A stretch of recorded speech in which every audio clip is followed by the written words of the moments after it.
Like I said, the structure of Indian knowledge systems and Shastra is designed for prayojana only. There is no knowledge for knowledge sake. Everything has to have a prayojana, right?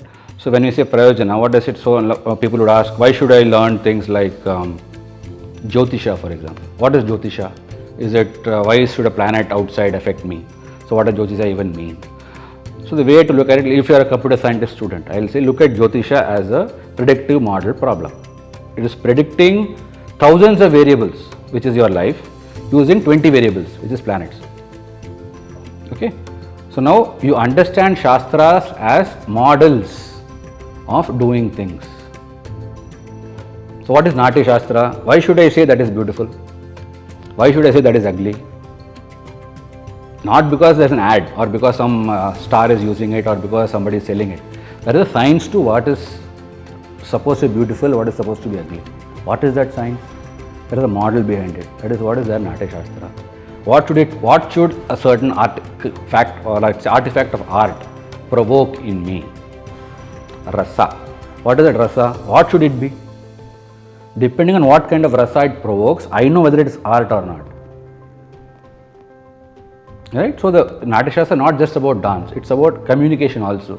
If I want to create empathy, how should I speak? If I want to let's say motivate somebody, how should I speak? So Natya Shastra has applications in probably half a dozen Western disciplines of leadership, motivation, psychology, group planning, HR, probably 20 applications are right there. So way for it to look at it is how are these Shastras to be seen as models, and how these models, once I know what they are, how can they use them in contemporary disciplines as a first step. You will become a much better doctor if you know Ayurveda. All doctors agree, Indian doctors agree. You will become a much better artist if you know Natya Shastra. You will become a much better journalist, writer if you know Dharma Shastra. As simple as that. So whatever that you want to be, there are a bunch of Shastras which is going to affect what you are doing in the modern lifestyle. That can be the first start for you to know how I can be better in whatever I am doing. Let it be Western discipline, doesn't matter. Then once you do that, then you slowly transform. So the support for all of these, we can do it. I can talk about things like this because of the ability of us to use computing, use computer science, use information modeling as actual tools to make this, to transform the Shastra into usable artifacts. Right? So that whole perspective of merging IKS as technology, using technology as models, there's so much to be explored. And all of that, probably thousands of startups are waiting to happen on all of these. So all of that, for a first step discovery, you need to know how to look at Shastras. Right? One example, just let's say an app like Calm, for example, which just tracks what you do in an app and just says stop browsing or go to sleep. Just that is like a $100+ billion company for doing what? Just doing simple just a couple of rules.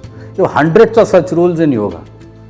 Just to do yama niyama, which is basically control and control of rules and how to have a structure in what you're doing.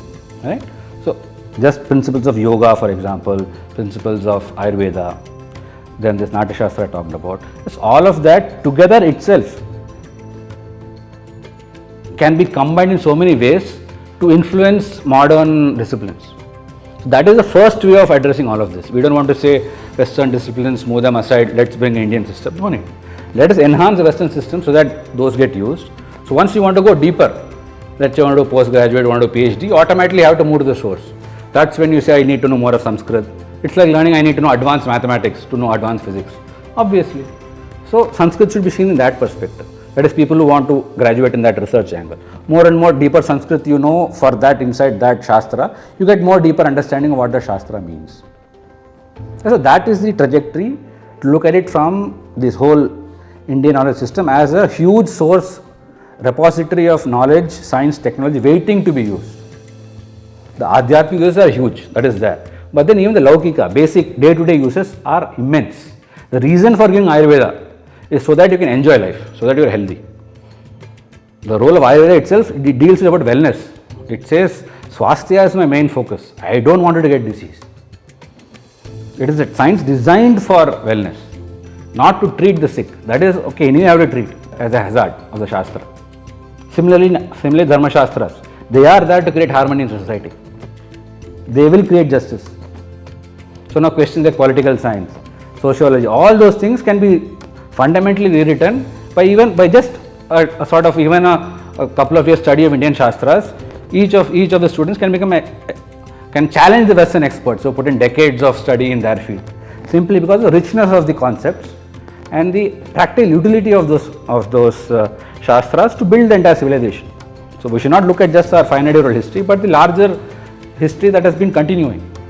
This has been, let's say, asset of not just India, a larger multiple civilizations also, but India, it has been more structured, and together they have been used to build very, very different powerful thought systems, right? So, and we sort of fructified into our darshana system, and then we have very advanced forms of bhakti school happening, and to train the student to do all of that is one of the goals of the curriculum you are designing. Right? How do you, so what should be taught for young adults or at a college level is the ability to look at phenomena, explain them using models. Now, for example, let's say you want to explain a tiger hunting a deer. Now I can explain it using emotions, I can explain it using physics, I can explain it as a play of biology. Now these are all models which are relevant. Now you as a filmmaker, for example, will look at this whole scene differently because the model you want to apply on that scene is different. Right? As a physics person, I would say what is the velocity of the deer, angle of deer, the way the tiger is moving, all of that. But then you take a different perspective. So is the tiger actually solving a physics equation to hunt the deer? Is the deer solving a physics equation to escape from the tiger? No. But that is one model which modern science technology is helping you build, and that is how today's physical robots are also being built. But that is not the way you respond. Right? So they are navigating, so even the notion of time. In different emotional states, time is also different. If you are happy, 1 hour is a minute. If you are sad, 1 minute is an hour. So the notion of time also is so different. Once you sort of understand the larger interplay of you being part of the universe and you being an observer and the person who is getting impacted off from all of this. So all of these perspectives are by default part of the Shastras. They understand that finally the utility, prayojana of the Shastra is for the human being and for the larger overall welfare of causing dharma. Now, given that rich perspective in our Shastras, we need to prepare the sort of modern youth, young student who might be educated in the English medium system with a fundamental Western outlook of everything, but you should give him a chance to know what is available. And it is natural instinct that the person will go towards things which resonate with him, given that it is culturally based in India and its utility. And the sort of easy route, like you said, is through its applications by use of technology. How can I build apps around it? How can I build bots around it? How can I combine bots, apps, data around it? How do I crowdsource information? All of those things play into this. So this whole model building story, thinking of phenomena as models, how to explain phenomena, how do I predict? Moment you have a model, you are able to predict. And that is when you get huge economic value out of technology, the ability to predict. That is where all of this. So many people don't know that far more better than today's weather prediction models, Jyotisha can predict weather better by just planetary configurations and whether this you're going to get good rainfall for agriculture this year or not.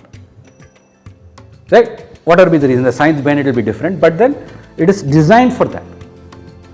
So you should look at Shastras from the perspective of prayojana. There is no philosophy, there is no major spiritual philosophy that you sit in a room separate and think about. None of those things are required. It is a practical science, practical set of knowledge systems for very specific uses. And you look at unbiased form, you will really find applications, uses for the larger good.